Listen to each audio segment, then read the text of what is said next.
Is the West Bank reality apartheid? Are Palestinians defined only by their opposition to Israel?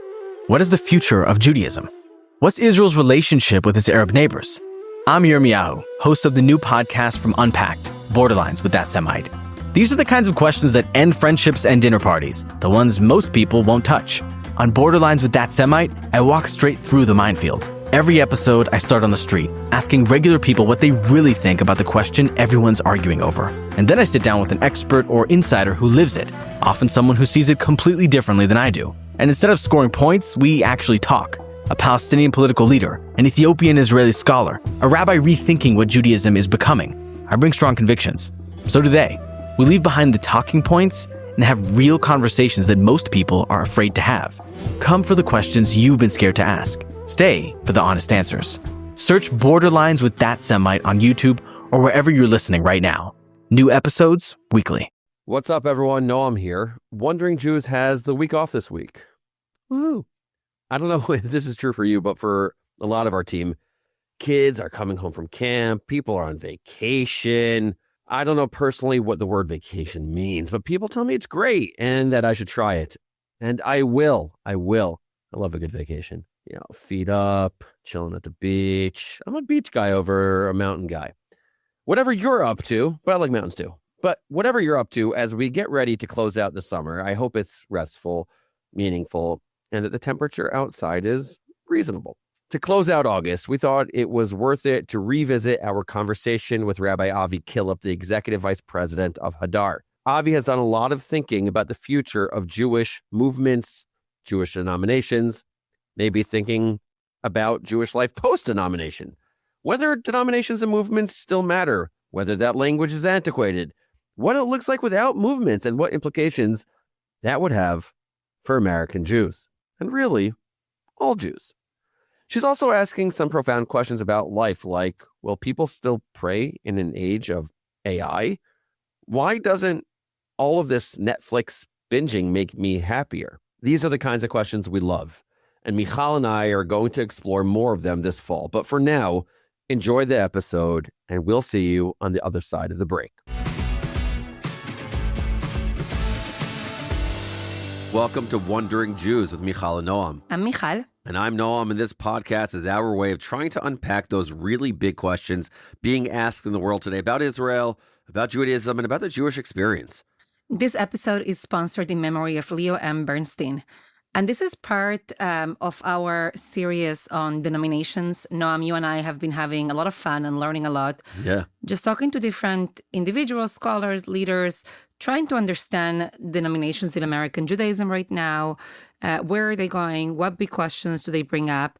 And I think today's conversation is really going to allow us to explore a bit more. What happens when you have folks who are trying to build inspiring and thriving Jewish life outside denominational options that they see in front of them? This has been a really exciting opportunity to think through and explore the movements and denominations. And to end the series, we have with us an amazing guest, the perfect guest, Rabbi Avi Killip. She is the executive vice president at Hadar. She's also the host of two podcasts. Kind of like you, Noam. Kind of like me, exactly. Yeah, Except the podcasts are different. Hers are Responsa Radio and Tashma. So, Rabbi Killip, welcome to Wondering Jews. It's such a pleasure to be here. Mijal, you pumped for this? I'm very excited. Great to see you, Avi. How well do you two know each other? When did we meet? We've known each other for years. I think we first met each other through the Wexner Graduate Fellowship. Oh, fancy schmancy. Yeah. Okay. Back in the day. But actually, Michal's father was a rabbi for a brief time at a shul in Atlanta that was right behind where I grew up in Atlanta. So, like, our little brothers used to play together, actually. I don't know if we discussed this. Have we, Avi? Or did I just forget we've talked everything? about it, like, ever. But it was years. It was years and years ago. ago. And my family doesn't live there anymore either, but... So Avi, you and I met on you actually transitioned this very well because you and I met on a Zoom. I don't remember, maybe last year, talking about content creation. You have a podcast called Responsa Radio, right? Yeah, that's right. Yeah. So I learned some. We'll link it in the show notes for anybody who wants to check it out. Yeah. So I really enjoy that podcast. I really do. It's like fun. That's it's fun good to hear. I'm so glad.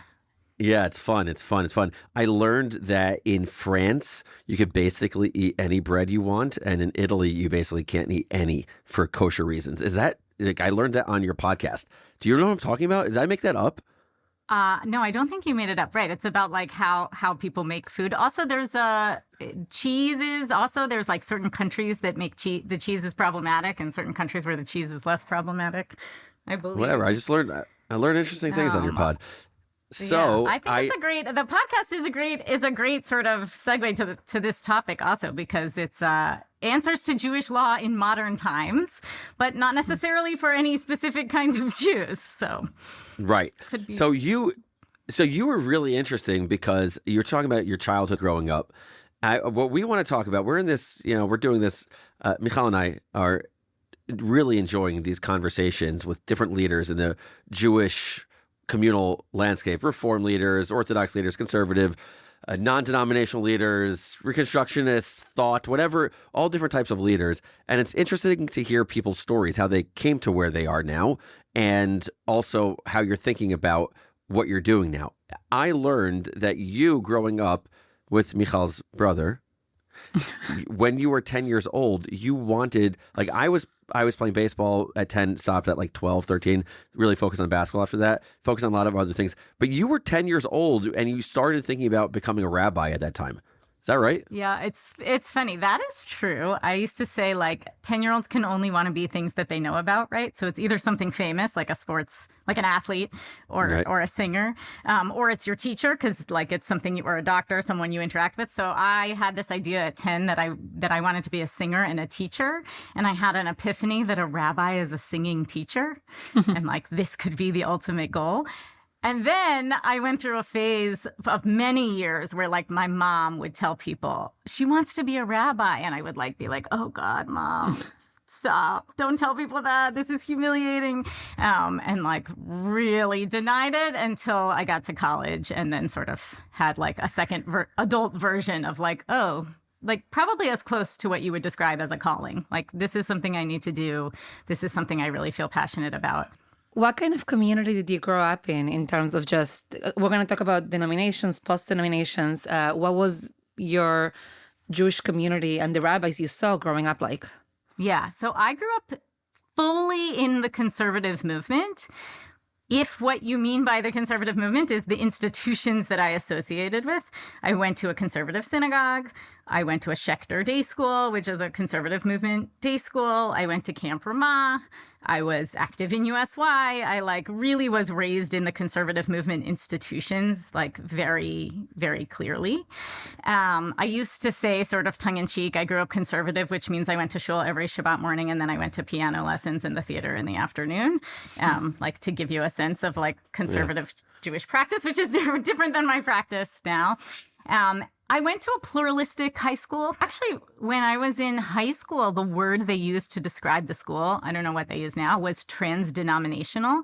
That was sort of like the word that we were given, by which they meant people can come from all denominations. But the idea was definitely at that time, people have a denomination, and this school is for people from all the denominations. This is trans-denominational. That was definitely like the approach of the school, which was different than the Hebrew College Rabbinical School, where I went to rabbinical school, which is much more a version of like, we just need to train people to be rabbis for the full spectrum of the way that Jews practice. Let's all learn the same basic things, and then everyone will figure out what their rabbinate looks like. Who are the people they're serving? What are the things they want to do as a leader, and how do you put those together? There are Hebrew College graduates serving in different denominations, but it was a different language, and I think probably a different meaning, which I would say also is different again from the way that Hadar thinks of ourselves as outside of a denominational structure, which is more of like, we use language of Klal Yisrael. We think of ourselves as accountable to all Jews and serving all Jews and not preemptively writing off any Jews. But we have a very specific a very specific take on Jewish practice and what we stand for, which is different than either my high school's trans-denominationalism or Hebrew College's pluralism. So these are sort of all different versions, different varieties of what you might mean if you were to say, we're post-denominational or we're outside of a denominational structure. So that's what I wanted to ask you. I wanted to ask you, we're going to have a whole conversation about what it means to be post-denominational, and that the institution that you work for called Hadar is post-denominational, is my understanding. So we use the Pew study from 2024. We look at the United States of America that has, anywhere between 6 to 7 million Jewish people, depending on who's counting and what counts. But 37% of adults identify as Reform, 17% conservative, 9 to 12% Orthodox, 2 to 5% Reconstructionist.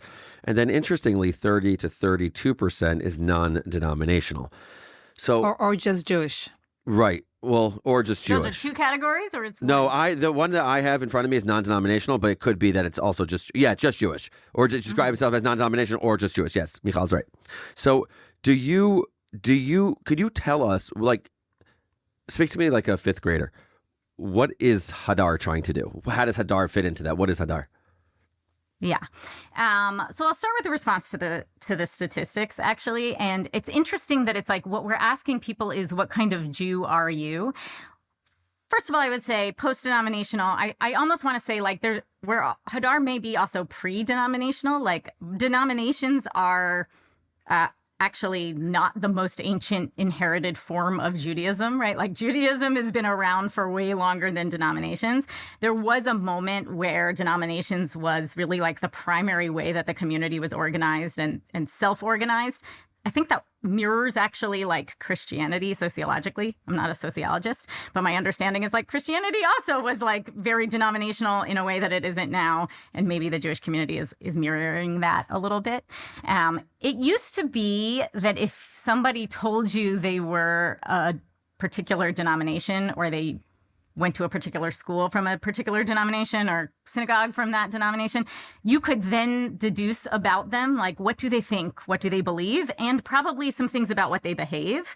And that just isn't really true anymore in the world today. Like when somebody tells you, I go to a conservative synagogue or I go to an Orthodox synagogue even, it doesn't necessarily actually tell you certainly what they believe, but even what they practice. Like it's a much more individual world where that idea of like people having a denomination, their Judaism, what they think and feel and do, believe, practice, being defined by their denomination is just like not as relevant anymore.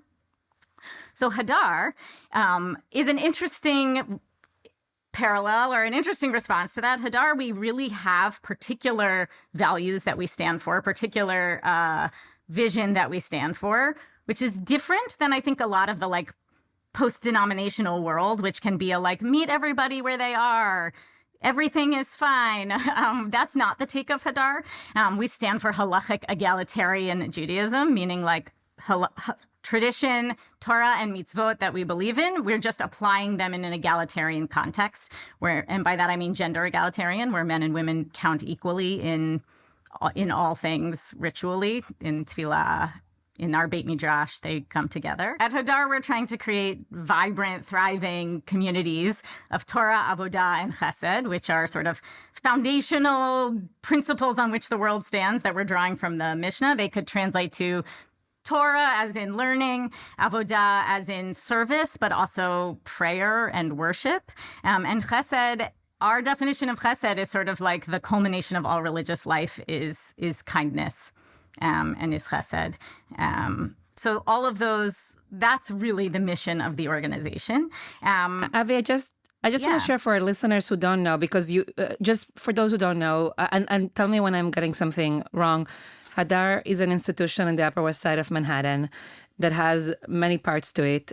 One part of it is that it has like intensive learning programs for Jews who are seeking to serve the Jewish people in some way. And they get to come for a few years and like learn in the Beit Midrash in a house of study. There's also a separate thing, which is like the Hadar congregation, in which people go there to pray. on Shabbatot. So I just want to get a sense to people that I'm speaking as somebody who's not at Hadar, but so you should correct me. But I see Hadar as both an institution and also as a movement that's trying to represent something in the world.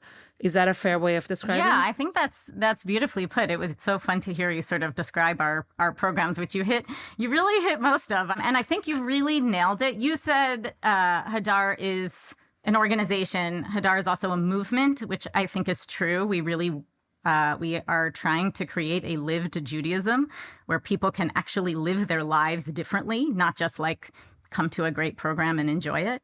I will add sort of like one third layer to that, which is maybe like the deepest layer, even under the movement, is like Hadar is also offering a vision for what Judaism can be. A robust set of values that we believe in, that we think you don't have to compromise on, and you can hold all of together: reverence for God and intellectual and emotional honesty and joyful Judaism and commitment to chesed. Like, you can hold all of these things together. Yeah. So it's really a vision, and it's a movement of people living lives, and it's an organization. In terms of our broader conversation, and Noam and I have been having these wonderful discussions around denominations. Part of what you're describing Hadar doing is looking at the American Ashkenazi denominational landscape, saying, actually, our vision, our ideology, and our commitments do not fit in neatly. So we are going to create something that doesn't exist.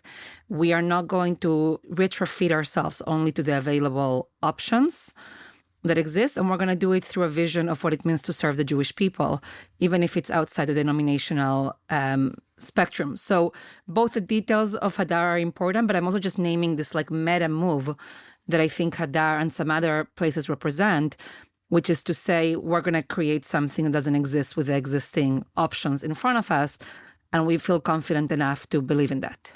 Yeah, I think that's right. And there is a layer of what Hadar is, which is creating something new and innovative. When Hadar was founded, there was like a moment of like innovation sector and everything. That was the language of the moment. And I think what we're trying to do is also bigger than that. Like, I would also say it's not just about like, hey, I'd like to have a Judaism that works for me. It's like, we live in a world that needs more. Like, it's not offering. There are big questions in the world today, and there aren't big enough answers to answer them, right? People used to be able to like look to government to tell them what to do, or for meaning, or they were looking to art, or they were looking to, and in a way that actually like people need religion. Like, what we're trying to offer is not just something new, but actually access to something very ancient and very old, and to say like, this is our birthright. When Eli Kampfer was the GA Scholar in Residence in 2011, he gave a talk that was Torah is the real birthright, or Torah, that with the idea that like, this is really what we've inherited, this incredible treasure trove of wisdom and the ability to have a relationship with God and ability to build community and to support each other. And it's like, we need this. We need access to it. It's too important to leave on the table. And that's really what the vision is about. It's something much bigger than just like, I'd like to have a better service, or I need some better tunes, or I'd like to learn a more interesting text. Avi, do you? I want to go back to this. So we'll go back to Hadar in a bit, but I want to understand the U.S. with you right now. I want to make sense of what we're seeing. Do you see the future in the United States as being non-denominational? I know that you said that you're not non-denominational in the way others are not non-denominational. That you're not non-denominational in the way others are non-denominational. Mm-hmm. Do you see the U.S. Jewry and maybe Jewries across the world in Israel, Australia, wherever, UK, do you see that becoming more of the norm? Like, if you're going to predict 25 years from now, do you see the number of non-denominational going to 40%, to 50%? Where do you see it going? And why? And why are people attracted to it? Yeah, I think I do see that. And I think that like if we keep asking the same question that you just read to us, are you Reform? Are you Orthodox? Like, those words are going to maybe be less and less meaningful to people.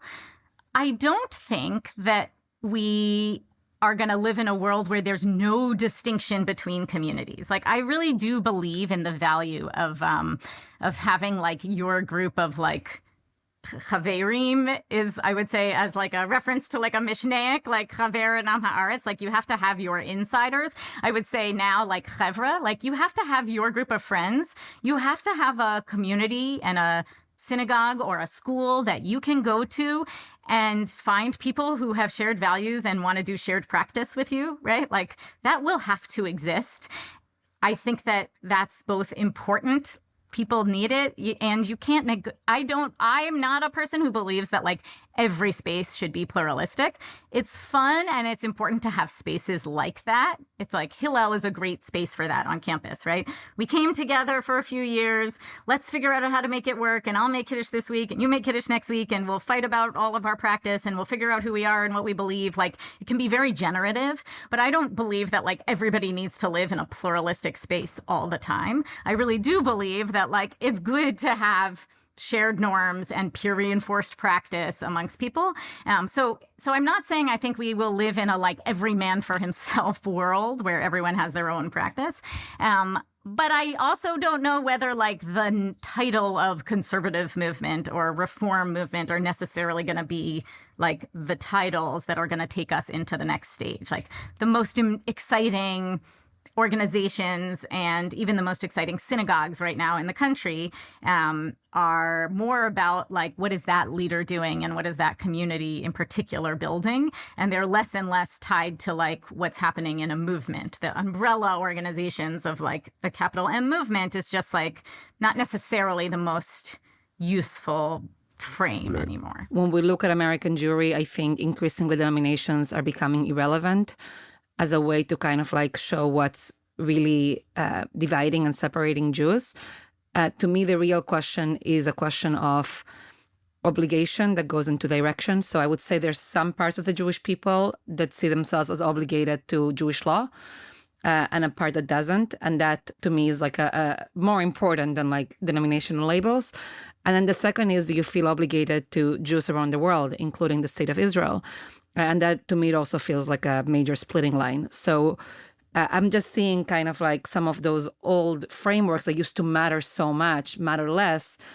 And the ones that have to do with obligations to Jewish law or solidarity with Jews around the world, including Israel, becoming like the most important ones. Yeah. I actually think I really agree with everything that you just said, Mijal. It's the same idea, I think, that I was trying to say earlier, which is it's not that I think we won't have any subgroups or subdivisions within the Jewish people. I just think they won't be called Reform, Conservative, Orthodox. Like they will just be different things that fall out. I also think that probably from my take, like how we want to practice together may be more important and more relevant for this question than like things we believe. Like, why are we not saying, well, there's people who believe in God and there's people who don't? Because like, actually, I can invite you over for dinner and eat and serve you a kugel just as well if you believe in God and I don't, as if we both believed the same. Like there is some element of like being in community together that is about like, what is it really about? What allows us to be in community together? Because we need to be in community and we need to be in community with people that we feel we can build something with. Like, again, at Hadar, we use this language of like peer reinforced practice. And for some people, Zionism is going to be a deal breaker on that. Some people feel like I can't be in community with people who don't share my Zionism. And other people, that's not particularly the thing. It's also like, where do you live? And what communities are you in? And some of that is proactive choices. I want to move to Brooklyn because I want to be a part of this school community. And some of it is like, I don't know, I go to this shul because it was 2 blocks closer than the other one. So that's where I ended up, Avi, I want to talk about kind of post-October 8th and where you see this people returning to Judaism in their search for meaning. Can you talk to us a little bit about that? And more specifically, how does Judaism, or how do you see Judaism being able to meet this moment where people are looking to ancient wisdom for solutions to their contemporary challenges and problems? Yeah, this I was trying to touch on a little bit more when I was saying Hadar is about something much bigger, actually. I always want to reach for all of the, like, Torah is a tree of life. Torah is literally life-giving, right? Like, our religion can be so much more than, like, something to do on Saturday morning, or, like, whether or not I eat bacon. It can actually offer us wisdom for how to live our lives, how to get through large existential moments, how to live in a world where it feels like so much changing. And especially in the last decade, right? So much more so than even when I was a kid growing up in the 90s. It just feels like the pace of seismic shifts, having lived through a Trump election, which was so surprising to people, and then COVID, which was so destabilizing to people, and then October 7th, which was so destabilizing again, and just feeling like we had moment after moment of, like, really destabilizing things that made us ask really big questions, and realizing that the things that we were doing to fill our time before, the places and the people that we trusted in, COVID in particular, where it was like, oh, everything is going to stop. There is no stock market today. Like, what does that mean? How do I operate, in this world? Those kinds of questions send us back to the ancient practice and ancient wisdom. And I think also AI, the introduction of AI and climate change questions, those sort of, like, big questions, I think also really send us towards religion. I was at a panel discussion that somebody convened about AI and the future of Jewish learning. We did an activity where they told us, like, imagine it's 15 years from now. What do you know to be true about how AI changed Jewish learning? Like, you were supposed to write it down on a Post-it note. And the thing that I wrote on my Post-it note, like, the most true, sure thing I could be certain about was Jews still pray. Right? Like, I don't know what the world is going to look like 15 years from now, but I feel fairly confident that 15 years from now, Jews will still pray. That's a very stabilizing thing. And I think we need things like that to hold on to right now, Like, I always say in COVID, everybody was like, but pre-COVID, people said, like, well, it's hard to run a lecture series at Hadar because, like, everybody can watch anything they want on Netflix right now. And in COVID, everyone was like, okay, we watched all of Netflix and it didn't have any of the answers and our souls are still empty. And now we're ready to come to a lecture series at Hadar on something of substance because, like, we need more than what Netflix is offering us. Avi, I have a question for you. I hope it's okay for me to ask this question. Sometimes I look at some experiments, and I mean experiments like in an expansive way, in Jewish life that are really trying to challenge existing paradigms and say we can create something different and we can bet on changing the rules of the game. And I approach these things both with questions around, like, theology and law, but also questions that are very sociological. So what I mean by this is as follows. So it's hard for me to imagine, like, I feel like Jewish communities need schools and kindergartens and ways to, like, really grow in a significant way. And I'm curious how that kind of, like, shapes the way you're thinking about the possibilities in front of Hadar. Most of what you describe is really adult education, plus some of the like the vash, like the offerings that go to children. And I know I have a lot of friends who love Hadar and who end up sending their kids to, like, Jewish day schools. And I'm curious how you're thinking about the sociological continuity question. Yeah, I love this question. And it's very fitting as a sociologist that you would ask a sociology question. I would say, like, what you're asking is, like, the primary thing that we think about and talk about at Hadar, which is, like, the work that we do is so successful and so high quality, and, like, we should just be so, like, satisfied, and we're so unsatisfied because actually what we want is to see in the world is the sociological changes that you're describing, like, until you can really live out a full life of Torah and mitzvot, of observance, and commandments completely in an egalitarian context, until that's, like, really robust.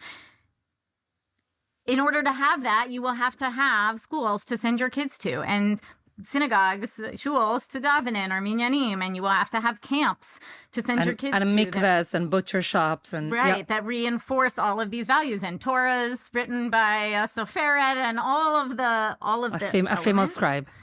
That is that's a hard kind of change to make, and also like that's really what we believe in. So our like the Hadar, the organization, our strategic plan actually includes both the sort of share our religious vision through all the learning opportunities, which is the things maybe we're more well known for, and new experiments of like, how can we try to create some new real facts on the ground flagships? How can we put Hadar rabbis on campuses? We'll have 2 campuses for next year that will have like a Hadar rabbi on campus that you can go to really like, oh, I want to choose that school if this is something that I want. We have 2 summer camps that we have deep partnerships with now that we're hoping to continue to grow. This kind of change is really like so necessary, because at the end of the day, like we don't live our lives in the world of ideology. We live our lives in a very concrete world where we need people and we need friends. All the best podcasts are amazing. Love a good podcast, but it doesn't. It doesn't show up to comfort you at your shiva. Do you, Avi? I mean, I have so many more questions. Maybe we'll do 2 more. This is a quick and a very hard one, though. Very hard question. I think it's hard. What you're trying to create, non-denominational halachic egalitarianism, seems very specific. And I know it's for the broad world, but very specific. Yeah. And I'm wondering how that's scalable in a major way when people are. You're taking 3 very specific things, and you're saying, and we want the world to be all 3 of them. So I want to know: do you really think that is scalable? This post-denominational world that is halachic and egalitarianism. And then my harder question is, if you were forced to choose one or the other, would you ever do that? And or are these values, are they equally of value to you? So the answer is no, it's impossible. And if the scale is less because of that, then so be it. Yeah. Okay. I want to answer your first question first, which is like you're calling up something that is true, which is like Hadar is both the most narrow and the most broad, right? In terms of like, when I say we stand for something, we have like a really specific vision of what we think Judaism can be, right? The utopian image. If you came to the Hadar National Shabbaton, right? There are 600 people there. That's a lot of people for one Shabbaton, but it's a small number of people for trying to build a movement in the world, right? That can look like a very small thing. And also, we have this Klal Yisrael image that we're trying to offer to the world. About that, I want to say this, which is both like, yes, I do actually believe that it can grow and that it will grow and that it is like where people will find meaning and that will allow it to eventually grow. And again, I like to not to keep coming back to Chabad, but I think about this idea that like, the Rebbe said on his 70th birthday, I want 70 new institutions. And like, they were like, okay. And that's how we get the breadth of Chabad Shlichim. Like that's where the idea of the Shlichim was born, is like, okay, like what if when I say I want 2 campus rabbis, like what if I had the chutzpah to say I want 70 campus rabbis? How can we actually just think bigger and make bigger bets and believe that change can happen? Mm-hmm. Nobody who did anything big in the world did it because it was like seemed reasonable and likely. They did it because like they believed that it was possible. So that's one thing I want to say. A second thing I want to say, and I wrote about this a little bit in an article in the Sources Journal about what does it mean to lead with religious vision. And one of the things that I really believe is that when you lead with religious vision and religious conviction, it can impact many more people than the number of people who exactly share what you are trying to say. Which is like, I imagine, Mijal, when you say like, oh, Hadar's not exactly what I believe, but it's still worth it to me to read the things that Hadar teachers are saying. And I could give you examples from outside Hadar in the Jewish world of like, oh, this is a person who really leads with religious conviction. Yeah. And I learn my Judaism is better. My my thinking is better. I feel compelled. Like there's so much to offer the Jewish world. And I think a lot of people engage with Hadar that way. Like it's just inspiring to talk to someone who actually has religious vision, even if it's not exactly in line with the religious vision that you want. So in that way, like however number of people we actually get to live out the full vision of halachic egalitarian Judaism, that number then will be like so much more exponentially higher when you add in the number of people whose lives and whose Judaism will be enhanced just by the fact that Hadar's vision for Judaism exists in the world. That was all question number one. Question number two. This is our final question. Yeah, that's our final question. So you get to end with this. First of all, and maybe this is most important for your post-denominational, I just want to replace the word post-denominational with Judaism. Like, when I say like halachic egalitarian Judaism, is that like, I don't think we are going to be post-denominational or that Hadar is trying to do something pre-denominational. I just don't think that framework is what matters. And so that's why like we use the language of Klal Yisrael or just like Judaism, right? As like just Torah, umitzvot, Torah and commandments. Like, I don't know that it's not that it's post-denominational. It's sort of like has nothing to do with that. And then the final thing I'll say is like, I think, and again, if you read like Hadar's strategic plan, you'll see this language so clearly, Noam. The answer is like, you don't have to choose. You don't have to choose. And that's one of the main things that Hadar is trying to offer actually to the world is to say like, there are so many different elements that if you feel you have to choose between religious conviction and intellectual honesty, that's a false choice. If you think you have to choose between halacha and morality, that's a false choice. If you think you have to choose between joy and rigor and seriousness, that's a false choice. And you can come to Hadar, you can learn in our Beit Midrash, you can listen to our podcasts, you can come to our national Shabbatons, and you can actually see what would it look like actually if we refused to give up on any of these things and if we really lived out all of our convictions. And when you do one of those things, you'll realize like, yeah, it's totally worth it. Compromise is really compromising. Avi, I feel like you just ended with the most provocative statement. I like it. I'm like, there's a lot more there. So here's what trade-offs. You'll have to have me back. Michal, here's what I know. The future of Judaism is Sephardic, Chabad, and Hadar. There you go. That's the future of Judaism. There it is. South Florida. Whatever survey, you guys are creating there. Much more interesting survey. Yeah. All right. Well, thank you, Avi. There's so much more to talk through. I really thank you for your time in exploring your journey and not post-denomination Judaism, but Klal Yisrael Judaism. And good luck in all your work and not making false choices. Thanks. Same to you guys. Thanks for joining us. Is the West Bank reality apartheid? Are Palestinians defined only by their opposition to Israel? What is the future of Judaism? What's Israel's relationship with its Arab neighbors? I'm Yirmiyahu, host of the new podcast from Unpacked, Borderlines with That Semite. These are the kinds of questions that end friendships and dinner parties, the ones most people won't touch. On Borderlines with That Semite, I walk straight through the minefield. Every episode, I start on the street, asking regular people what they really think about the question everyone's arguing over. And then I sit down with an expert or insider who lives it, often someone who sees it completely differently than I do. And instead of scoring points, we actually talk. A Palestinian political leader, an Ethiopian-Israeli scholar, a rabbi rethinking what Judaism is becoming. I bring strong convictions. So do they. We leave behind the talking points and have real conversations that most people are afraid to have.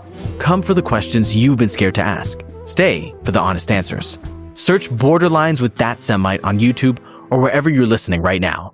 New episodes weekly.